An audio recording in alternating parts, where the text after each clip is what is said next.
centre de refuge pour les migrants, une cérémonie qui a été placée sous l'égide du ministère de la Femme et de la Famille.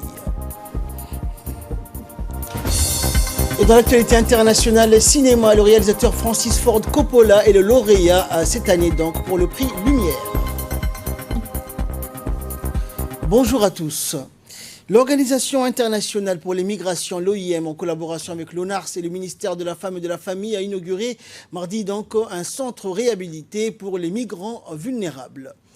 En effet, cette cérémonie témoigne de la collaboration fructueuse entre l'ONARS et l'OIM. Ces locaux flambant neufs constitués donc d'un centre de consultation et de prise en charge, ainsi que d'un dortoir permettront d'offrir à ces migrants un toit décent.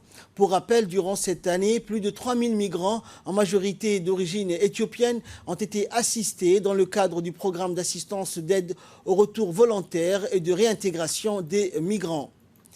Au cours de leur passage au centre de l'Oïada, ils reçoivent donc de la nourriture, une assistance sanitaire, des kits et un hébergement séparé pour les hommes et les femmes. L'ONARS, en collaboration toujours avec l'Organisation internationale pour les migrations, a une ferme attention dans son engagement d'aider au mieux les migrants issus des pays limitrophes.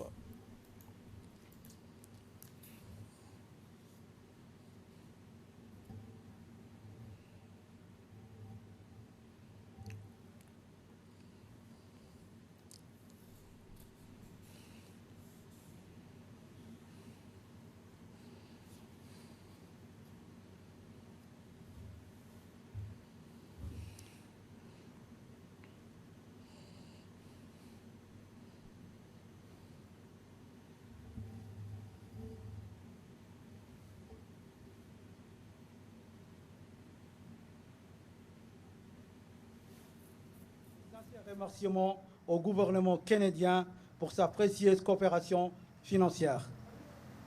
Nous tenons aussi à exprimer notre sincère gratitude à la délégation de l'Union européenne qui est notre payeur incontournable dans le cadre du projet intitulé « Solutions pérennes aux réfugiés, aux migrants et aux populations hautes à Djibouti ».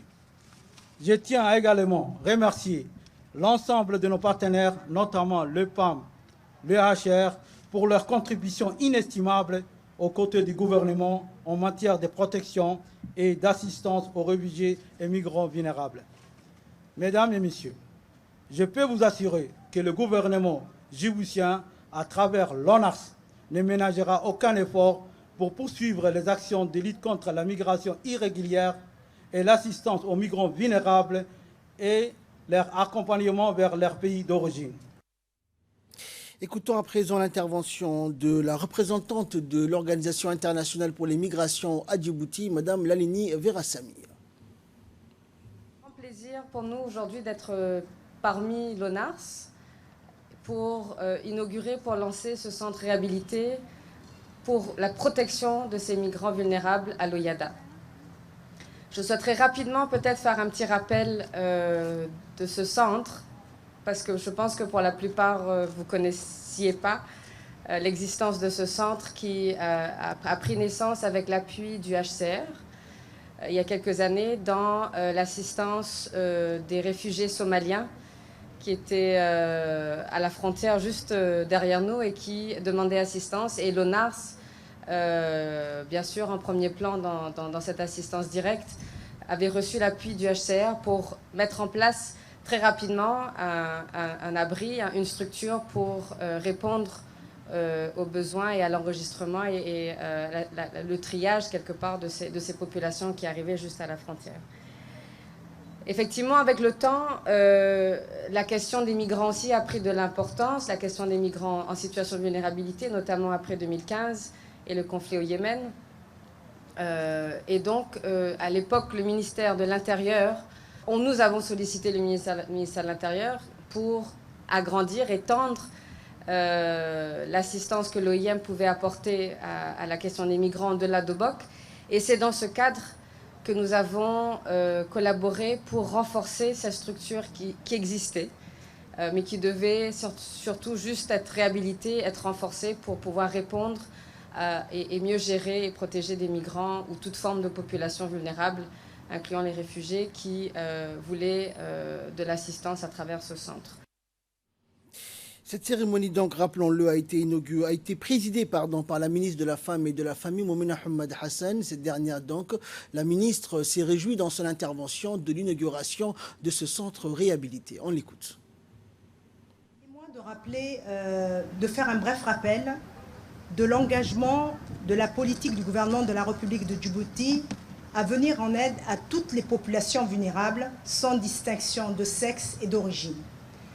Le gouvernement de la République de Djibouti a une politique, a une stratégie, a une vision, a un engagement fort pour que toute personne vivant sur ce territoire puisse vivre dignement et du mieux possible. Donc, pour vous dire, le chargé d'affaires vient de dire, en Europe, on dit que Djibouti est un pays chaleureux pour tout le monde et en particulier pour les migrants. Et on n'arrête pas de le prouver grâce à toutes les initiatives et actions que entreprend le gouvernement de la République de Djibouti. Alors, quand il s'agit de l'enfant et de la femme, c'est encore un sujet beaucoup plus important. La protection de l'enfant et de la femme reste au cœur de l'agenda politique du gouvernement de la République de Djibouti. La République de Djibouti a ratifié toutes les conventions internationales quand il s'agit des populations vulnérables, quand il s'agit de la femme, quand il s'agit de l'enfant. Et ça, je crois, c'est quelque chose à souligner et à souligner d'un grand trait. Aujourd'hui, il y a un abri pour les migrants, où ils peuvent être logés, nourris et puis pris en charge s'ils ont des problèmes de santé. Nous sommes plusieurs départements ministériels à être mobilisés sur cette question. Je pense que tout le gouvernement est mobilisé, mais quand plus de un tiers s'occupe de cette question, cela prouve et démontre combien le sujet est important pour le gouvernement de la République de Djibouti.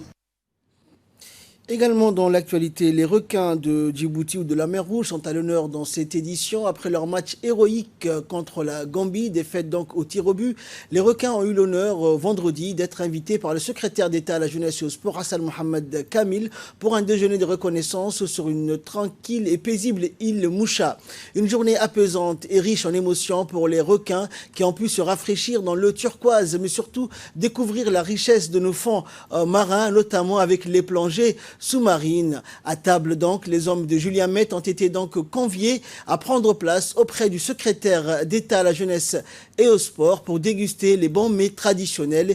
Une occasion pour les deux parties de discuter sur la santé de l'équipe nationale et surtout d'évoquer l'avenir du football djiboutien. S'adressant aux invités, le secrétaire d'État à la jeunesse et au sport a encore une fois allumé les joueurs. Il ne faut pas que cette défaite vous atteigne. Ça arrive, c'est du football. Cela ne doit pas vous empêcher de continuer à écrire une nouvelle belle page. Faites-le pour vous-même, pour nous tous, pour Djibouti. Allez les Verts, a-t-il donc indiqué. Gonflé de confiance, les requins sont rentrés vers 17 h après une journée éducative et ludique. Une chose est sûre, et ils nous l'ont promis, qu'après avoir effectué les plongées sous-marines, les requins replongeront, mais cette fois dans l'océan du football. Le secrétaire d'État à la décentralisation, Hamadou Mohamed Aramis, a reçu à son cabinet en visite de courtoisie et de première prise de contact le nouvel ambassadeur de la République arabe d'Égypte, Mohamed Mustafa Orfi. À cette occasion, le ministre a tout d'abord souhaité la bienvenue à Djibouti et a formulé ses souhaits de réussite dans ses missions à l'ambassadeur. Il a ensuite enchaîné par la présentation à son hôte des prérogatives de son département dédié à l'importante réforme de la décentralisation, tout en mettant en exergue l'existence d'une volonté politique au plus haut niveau pour faire avancer cette importante réforme. Il a rappelé la transversalité de son département, surtout son rôle de facilitateur et de catalyseur des interventions des ministères sectoriels dans les régions, mais également celui du suivi et de la coordination de leurs services déconcentrés, et ce, dans le but de rapprocher l'administration des administrés. Comme il le fait d'habitude lors de ses rencontres avec les représentants des pays amis et des bailleurs de fonds, le secrétaire d'État a sensibilisé son hôte sur la situation de nos concitoyens Égyptiens des zones rurales reculées et d'accès difficile. En réponse, le diplomate égyptien Mohamed Mustafa a remercié le ministre Aramis et pour son accueil chaleureux et pour ses souhaits de réussite. Il lui a fait part également de ses appréciations de sa présentation des missions dévolues à son département ainsi que la situation de ses compatriotes défavorisés des zones rurales. Il a assuré de toute sa disponibilité pour travailler au renforcement de la coopération djibouto-égyptienne en général et dans le domaine de la décentralisation en particulier. L'entrevue entre le nouveau diplomate égyptien et le ministre Aramis s'est déroulée en présence du conseiller technique chargé des affaires arabes, Mohamed Salah Derkala. Dans l'actualité également, dans le cadre de la police de proximité effectuée quotidiennement par les brigades de gendarmerie, les enquêteurs de la brigade d'Ali Sabié ont enregistré plusieurs plaintes pour viol et extorsion sur des migrantes en transit dans les secteurs de la localité de Galilée jusqu'au chef-lieu d'Ali Sabié. En effet, les 8 et 13 octobre à 8 h du matin, 2 jeunes ressortissantes éthiopiennes se sont présentées à la brigade d'Ali Sabié. Ces jeunes filles ont expliqué qu'elles ont été victimes de viols et dépossédées de leurs biens par 2 individus. Nantis de ces renseignements et après avoir recoupé tous les signalements correspondant à ces criminels, le 18 octobre dernier, vers 6 h du matin, les gendarmes de la brigade d'Ali Sabié, renforcés par leurs collègues de la gendarmerie mobile, ont entamé une opération d'envergure dans le secteur de Galilée et ses environs. Au cours de ces opérations, les enquêteurs ont mis la main sur 2 individus originaires de l'Éthiopie qui s'apprêtaient à quitter le territoire. Interrogés sur les faits et confrontés devant les victimes, les 2 criminels ont tout reconnu, les faits qui leur ont été reprochés notamment pour viol et extorsion aggravée. Les 2 individus mis en cause ont été placés en garde à vue et seront traduits devant la justice pour répondre de leurs actes. Le haut commandement de la gendarmerie assure à la population que la loi est applicable tant dans les grandes villes que dans les régions les plus reculées et que ces gendarmes ne ménageront aucun effort pour la faire respecter. Une conférence débat sur le changement social et évolution des relations du genre s'est clôturée au Centre de leadership et d'entrepreneuriat Le Clé ce week-end. Organisée par le Centre en étroite collaboration avec le FNUAP, cette conférence débat de 2 jours a été l'occasion pour les chercheurs, les universitaires et des femmes et des hommes de discuter de cette problématique. Le cas de Djibouti, comprendre pour mieux agir le changement social et évolution des relations de genre ces 30 dernières années a été au centre des discussions. La société djiboutienne, qui est à l'origine d'une société de culture nomade, a connu un changement social important qui a fortement impacté sur les relations du genre ces 4 dernières décennies. Dans ce contexte particulier, les femmes ont supporté de très nombreuses victimes liées à leur genre. Depuis l'accession à la magistrature suprême du président Guelleh, les femmes ont ainsi obtenu les mêmes droits que les hommes, du moins théoriquement, car elles continuent de souffrir du poids des traditions pastorales encore très prégnantes. Il est l'heure à présent, c'était l'appel à la prière d'Al-Asr. Nous retrouvons la suite de notre journal. Dans le cadre de la lutte contre le réchauffement climatique, l'Association pour le développement social et la protection de l'environnement de Gobaad a organisé jeudi 17 octobre dernier au conseil régional de Dikil un atelier de lancement du projet de reboisement du village de Assaïla intitulé Un arbre, un foyer, financé par le programme de microfinance du Fonds de l'environnement mondial.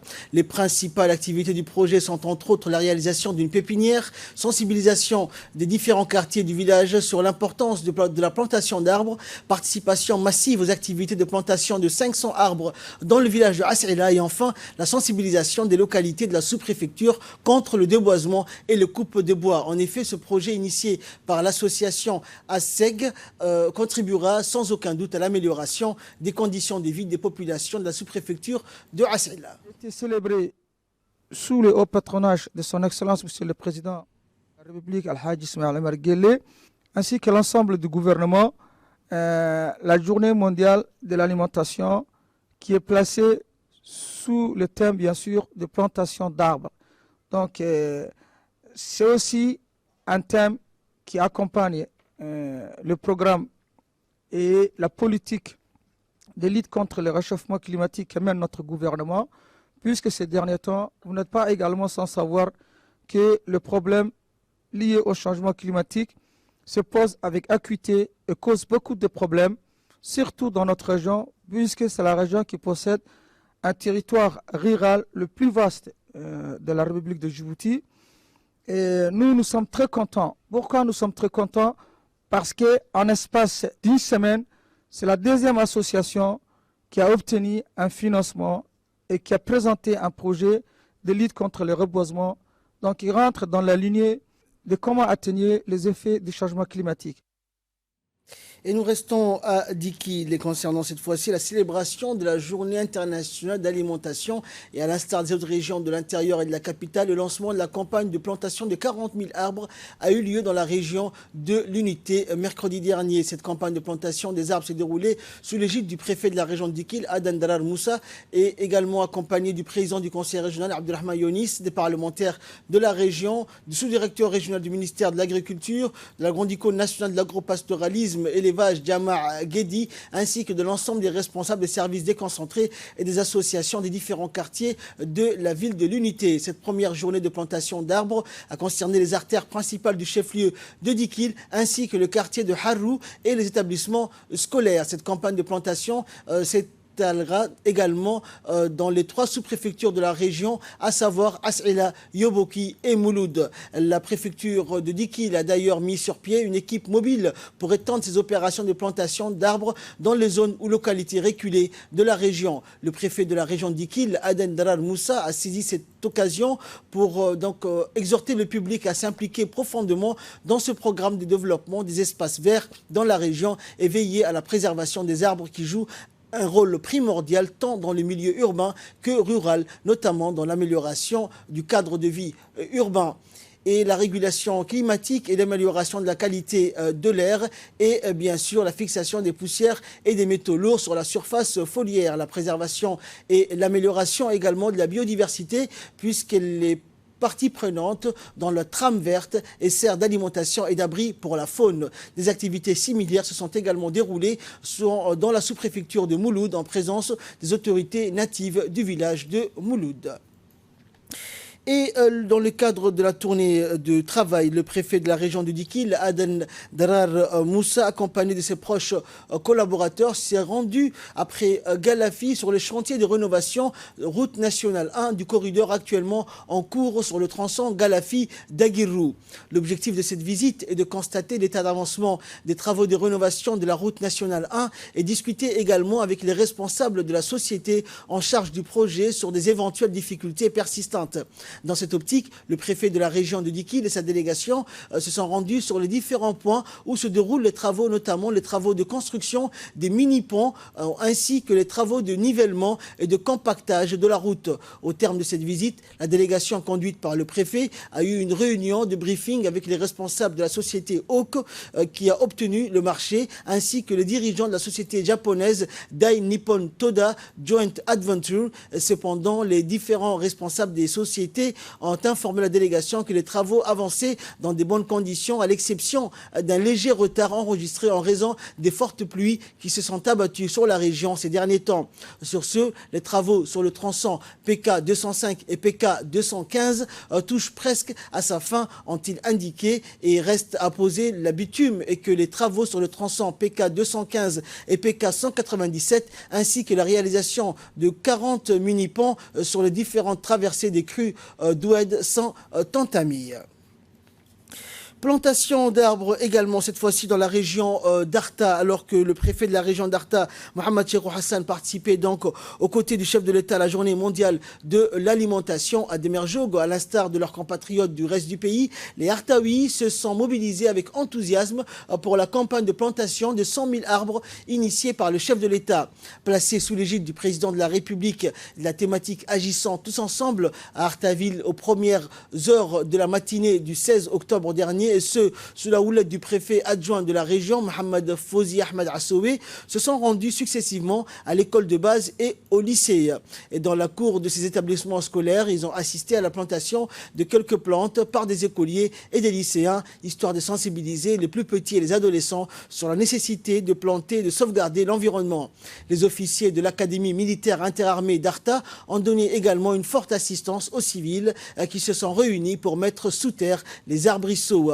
Puis la forte délégation des personnalités conduite par le préfet adjoint a mis le cap vers le grand hôpital régional d'Arta, aux abords de la grande artère passant devant ce centre hospitalier. Ils ont procédé également à la mise sous terre des jeunes plantes de toutes sortes. Rappelant que dans le cadre de ces activités visant à prendre contact avec la population et les différents responsables de la ville, le préfet d'Arta, Mohamed Cheikhou Hassan, accompagné du président du conseil régional, s'est déplacé à l'académie militaire interarmée d'Arta Lamia. Et sur les lieux, le préfet a été accueilli par le colonel-major Mohamed Ali Ubsiye, où un piquet d'honneur donc lui a rendu les honneurs. La délégation conduite par le préfet a visité les installations principales de cette école qui forme les élites des forces armées djiboutiennes, où il a reçu des explications sur son fonctionnement de la part du premier responsable, le colonel-major Mohamed Ali Ubsiye. Dans le cadre donc, de la journée internationale de l'alimentation, les populations se sont mobilisées également pour la campagne de plantation de 100 000 arbres, cette fois-ci à Tadjoura, à Ali Sebier, pardon. Et placée donc sous l'égide du président de la République et de la thématique Agir pour ensemble une alimentation saine, cette journée mondiale pour l'alimentation qualifiée donc qui s'est déroulée, comme vous pouvez le voir dans la région de Tadjoura, a interpellé tous les citoyennes et citoyens de la nation djiboutienne sur l'importance de planter et de sauvegarder les arbres. Et donc, aux premières heures de la matinée du 16 octobre dernier, sous la houlette du préfet de la région Hassan Dabalé Ahmed et le président du conseil régional Omar Hussein, les députés et les parlementaires de la région de Tadjoura, l'inspecteur du MENFOP, des élus locaux, cette journée donc s'est déroulée dans de bonnes conditions et adultes comme jeunes et femmes de la ville blanche se sont tous mobilisés pour planter des arbres sur les artères principales de la région de Tadjoura. Écoutons à présent l'intervention du préfet de Tadjoura, Hassan Dabalé Ahmed.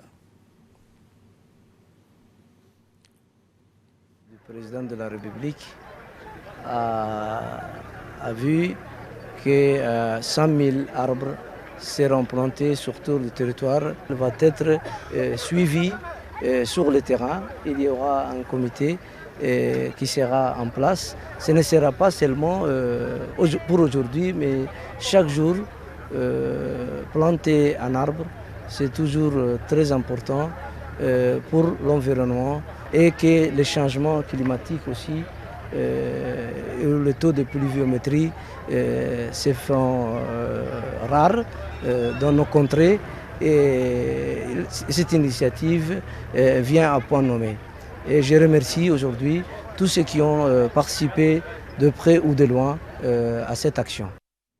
Et nous restons dans le nord du pays, à Obok notamment. Obok, qui est la région la plus riche en biodiversité marine, dispose de la plus grande façade maritime de près de 172 km qui abrite des récifs coralliens et des grandes forêts de mangroves. Cette journée internationale d'alimentation est célébrée à travers la plantation d'arbres afin de lutter contre les effets des changements climatiques aggravés dans notre pays par la recrudescence des déboisements. À Obok, la plantation, comme on pouvait s'y attendre, ne s'est pas arrêtée aux essences terrestre. Elle a également concerné les mangroves, ces forêts marines donc en zone tropicale et de balancement de marée où se développent principalement les palétuviers, arbres aquatiques et amphibiens. La mangrove de Godoria est la plus grande forêt de mangroves de Djibouti de par sa dimension, 240 hectares, et aussi de par sa composition. Elle abrite les 4 espèces de mangroves existantes dans notre pays. Et le rééquipage est effectué dans les zones dégradées pour permettre à la forêt de se régénérer et retrouver son aspect luxuriant d'antan, aussi afin de fixer biologiquement l'avancée du sable vers la forêt et provoquer l'ensablement. Plusieurs plantes sont piquées donc derrière la mangrove. Et de là, nous passons à ce qui fait la une de l'actualité internationale en Syrie. Donc, les inquiétudes s'aggravent concernant les populations civiles suite aux guerres civiles. Pour plus de précisions, écoutons ce commentaire de Fardous Hussein. En Syrie, la Turquie entend créer une zone de sécurité à la frontière. Le président Erdogan évoque une bande de plus de 400 km le long de 32 km de large. Profitant de l'accalmie négociée, les populations kurdes fuient les zones de combat. Transportées en bus, elles rejoignent ainsi des camps de réfugiés. Montées à la hâte, 3000 personnes auraient déjà été déplacées. Débutée il y a plus d'une semaine, l'opération turque a tué 86 civils et 239 combattants des FDS, 187 combattants pro-turcs ont également péri. La Turquie a fait état de la mort de 6 de ses soldats et de 20 civils tués dans les villes frontalières par des tirs de combattants kurdes syriens. Et concernant le Brexit, accord et désaccord pour un énième rebondissement, la suite avec Fardous Hussein. Westminster ne s'est pas prononcé sur l'accord obtenu par Boris Johnson à Bruxelles, mais le Premier ministre reste campé sur ses positions. Dans moins de 12 jours, le Royaume-Uni sortira de l'Union européenne. Du côté de la Commission européenne, on prend acte de la décision de Westminster. Dans les couloirs de Bruxelles, l'air est plutôt au fatalisme devant cet énième rebondissement. Et enfin, nous allons parler art, nous vous le disions au début de cette édition, le réalisateur Francis Ford Coppola est le lauréat du prix Lumière 2019. À l'occasion de la 10e édition de ce festival mettant à l'honneur le 7e art, le réalisateur américain du Parrain et d'Apocalypse s'est vu récompensé de la prestigieuse distinction. Celui qui a inspiré toute une génération de réalisateurs grâce à ses films eut le droit à une véritable ovation. Francis Coppola, c'est un monstre du cinéma. Il rejoint donc les lauréats du prix comme Jane Fonda, Catherine Deneuve ou encore Martin Scorsese. Le festival Lumière se déroule du 12 au 20 octobre 2019. C'est tout pour cette édition. Merci de l'avoir suivi. Restez avec nous. Le programme continue sur Télé Djibouti.